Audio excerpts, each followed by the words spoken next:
Hello survivors, I'm SurvivalVis, and welcome to a small little game called Koral. I was just going through Steam a couple of days ago, and I saw this one come out as a coming soon title, and I really like the look of it after playing ABZU. I figure it's a nice little relaxing series, and by the manta ray up at the top screen, way up there, I think it's going to be a delightful, just relaxing experience to get into. So we're just going to play a few episodes of this. I don't think it's a very big game, but we'll still see what we have in store. So chapters, maybe it's bigger than I thought. New game. So let's just dive on in and see what we can experience. Already this is kind of... No! Okay, didn't realize it's going to be kind of like this. Actually, for a minute, they remind me of ABZU, of kind of that little source fountain. Oh, what do we got here? Oh, I guess maybe we're picking up a school of plankton as we go along. I have to admit, I do love the music. Very calm, very soothing. Oh.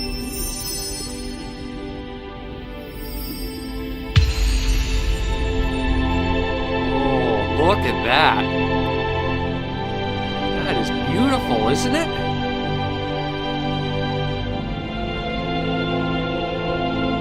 Coral. Oh, look, the whale shark, the dolphin fish. This is a beautiful game already. Just the first few seconds, we're already into something like this. Just want to go around and see if there's anything else. I love the different depth of layers you kind of have into the game. Like there's layers with where the fish are, the boat's a little bit in the background, the manta ray swimming back and forth a bit. Oh, this is a beautiful game, isn't it? Oh, I think we're going to have a lot of fun and just enjoy this quite a bit. Oh, let's just slowly meander our way along. A nice whale shark.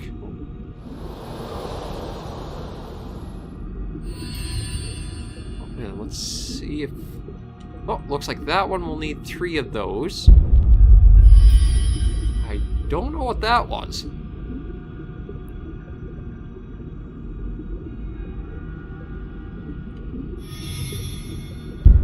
Oh.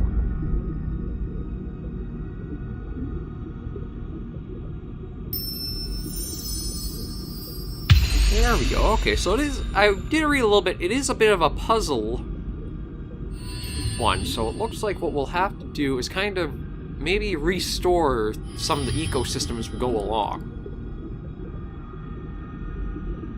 Because right now it seems like we're tackling an issue that I've mentioned a little bit about ABZU in like their dead zones of the ocean. So maybe that's a little bit of what this is supposed to be like. Oh. Dynamite fishing shatters fragile coral colonies. The blast kills coral tissues, and the surrounding rubble prevents adjacent coral colonies from recovery. That is literally something that actually does happen. Can't really go above the water. But dynamite fishing is a thing in some of the more developing countries and nations out there. And it really does just incredible harm. You might get some fish, but you kill so much else in order to have it. So I do like the approach that Koral seems to be taking, is that it is going to fill us in a little bit about some of the threats and dangers that are happening to the coral reefs around the world, and maybe even give us a little bit of kind of insight into what we can do to help prevent and turn things around for them. Because it would be a shame to just lose so much of the diverse ecosystems that the oceans really give us. There's another way opened up down here. Oh, going through a narrow pass now. And what do we got up over here? No, it's forcing us this way. So we got a few of these. Yeah, still can't go any further up to see what's on the surface. We'll take these down.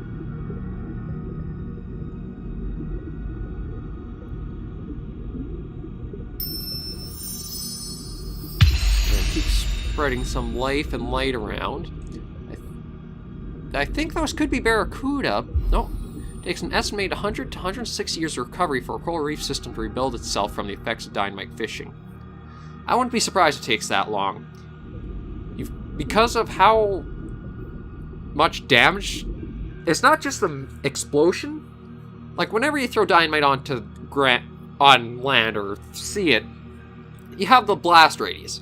But the problem underwater is the shock wave created from that blast as well. And because water is a very good conductor for waves, like, even sound will travel farther underwater than it does above. But that really causes just the sheer destructive force of the dynamite to really rip apart and cause so much damage. And then coral reefs aren't something that just come up every so often or once there's a good spot for them. They take years and years of repeated growth and loss, and it's almost like growing a forest. The coral will kind of plant itself down and bud, but that base still has to be built up further and further. Well, those blasts must be more dynamite going off.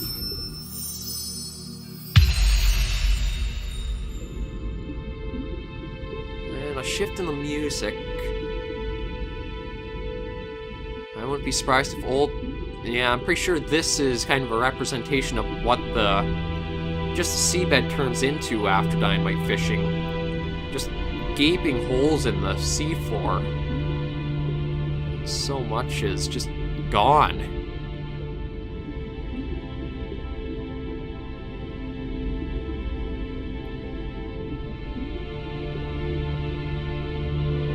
And it just turns into this barren wasteland that is a dead zone. Very little, if any, coral, no fish, no animal life. It's really sad that these places are in the world, are out in the oceans right now as we speak, and are growing. We're not curbing this. We're not doing anything to really... We're trying to prevent it and stop it, but we're doing it at what might be too slow of a pace to actually have an impact.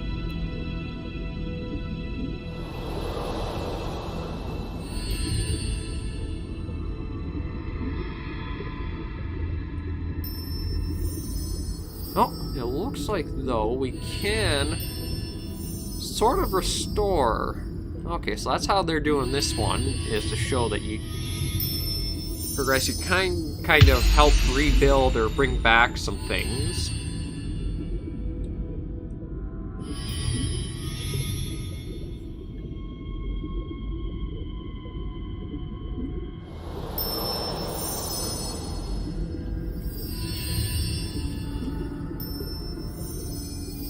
So let's head down and see if there's anything else here. Oh, no, other side there is, though.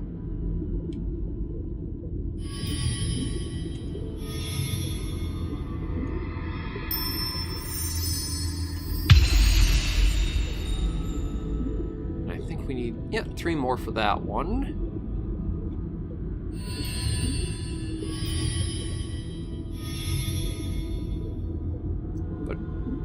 As I mentioned in ABZU, I am a sucker for the ocean, just because of how diverse and beautiful it really can be. Like, oh, a little info bit here. It's estimated that over 55% of the world's reefs are threatened by destructive fishing. Overfishing has really become an issue, not just for reefs, but a lot of species. Like, I'm trying to remember. Salmon were one of the big ones. Atlantic cod, which were a staple for the Atlantic Ocean food chain, or another one. There's a lot of embargoes in that have been put in place to try to make more sustainable fishing. And it's really been needed. It's turning into the planet. It's hard to say how it's going to go exactly. Because as humans, our population just continues to rise. And because of that, these are nice little streams to follow along.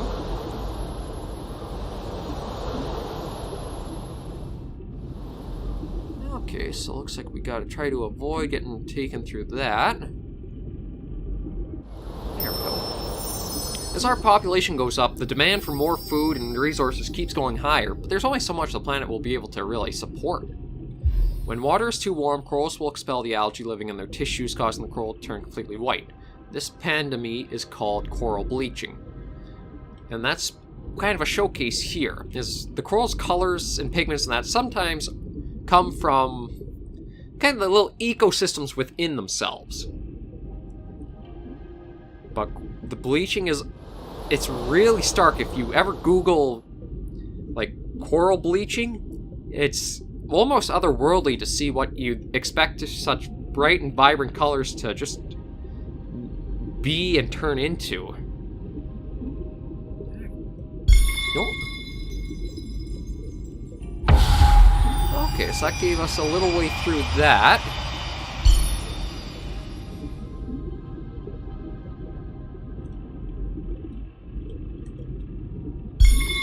So we'll probably have to, yeah, looks like we'll need to do this again, just to make our way through.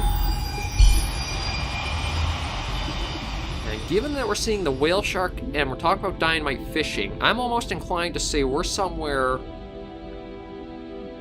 around the Indian Ocean, perhaps. Because whale sharks, their range, they do have a wide range, but most of the areas I can think of that would still be using dynamite fishing are sort of around all the islands and sort of the Philippine area, some bits off the coast of Africa, and even around the coast of Saudi Arabia. Or, well, no, Saudi Arabia is kind of the north. I'm trying to remember what the two nations or provinces are south of that. Yemen and something? I'm not sure. When a coral bleaches, it is almost dead. Corals can survive a bleaching event, but they're under more stress and danger. It's sort of like the last gasp of life left when they do bleach like this.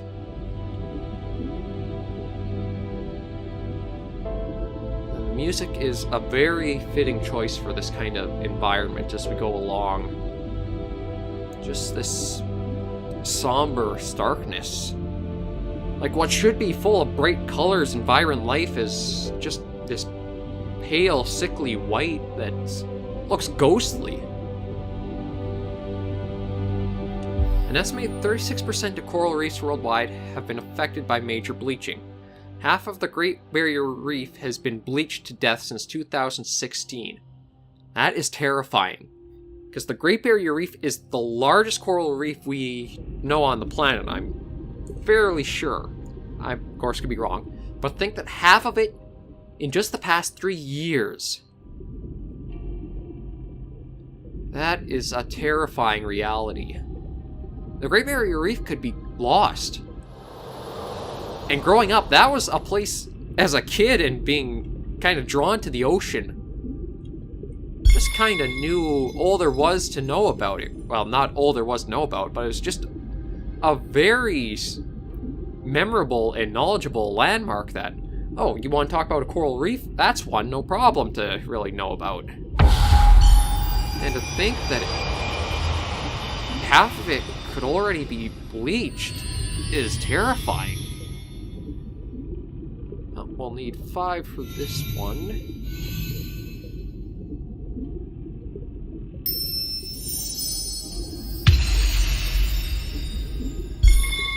Yeah, so we gotta do a little bit of a double there just to get through this. I was expecting Coral to be a nice kind of more... Well, it is still a very peaceful, beautiful journey and experience. Some corals create purple and green sunscreen pigments to try and protect itself from high temperatures before bleaching completely and dying. Really? I didn't know that, so... These bright colors are something that are a sign of danger imminent for it, too. Oh. I was just kind of see the colors were coming back, but I didn't realize that that actually meant that some of the corals could be in grave danger.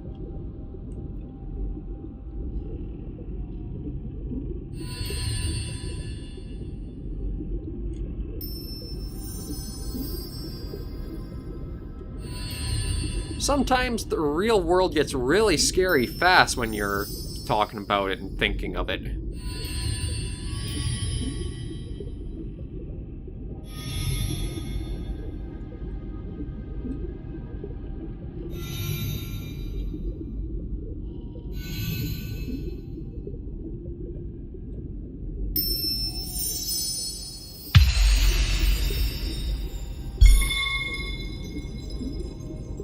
hard to imagine just taking the time to think about how just different things have kind of been for the world over the years. Like, thinking about how climate change is affecting the planet.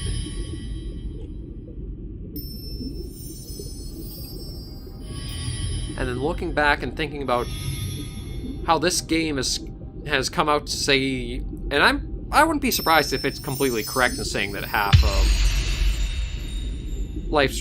of the Great Barrier Reef kind of lost its... Okay, we can go down now. Has been bleached and is on the verge of dying, or close to it. And then thinking about, if that could happen in the Great Barrier Reef, how many other reefs are just going to be so susceptible to loss? And if the rate of climate change, because it doesn't seem to be having a decrease, accelerates, these games could just be some of the only mediums that actually exist that captured what they were like. Mediums like videos and pictures and games, they might be the only things that might be able to still capture and show what some of the ocean's most pristine, beautiful, and just wonders could or should be, but were lost. This got kind of stark for us, didn't it?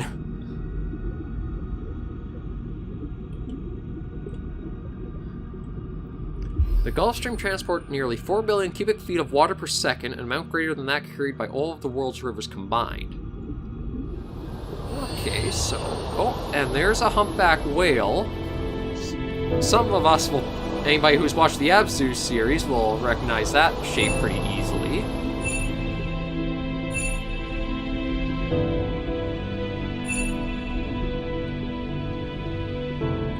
Oh, can't really go down there. So we'll just keep going along. Ooh.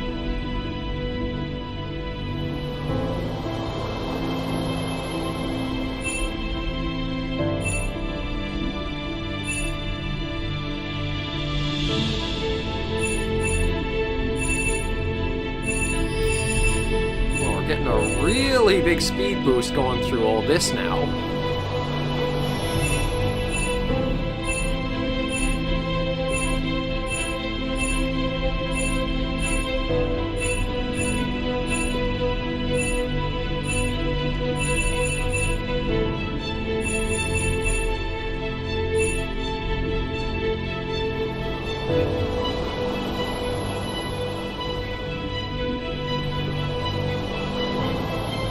Basically along for the ride on this one. This is probably just showing off a bit how the Gulf Stream operates for the world.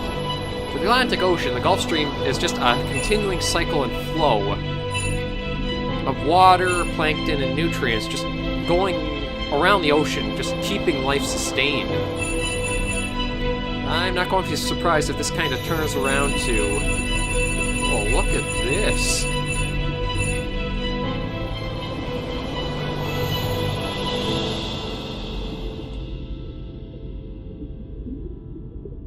Now we're into a little bit of a quieter area.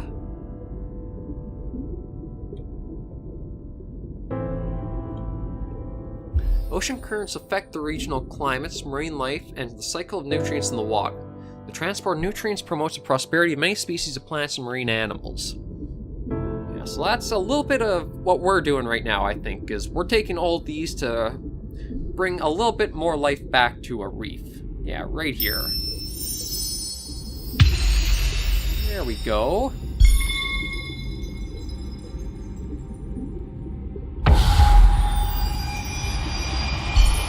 And maybe we're heading down a little bit now into some of the deeper parts.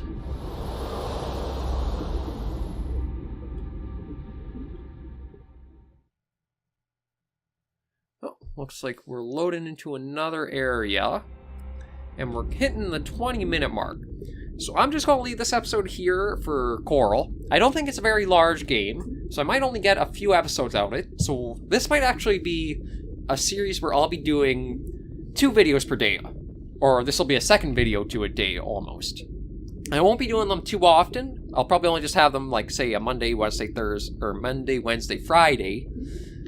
Possibly seeing what the results is from that. Maybe I'll try to do 5 days a week, but I want weekends just kind of a cool down so I can get some stuff together and continue it along.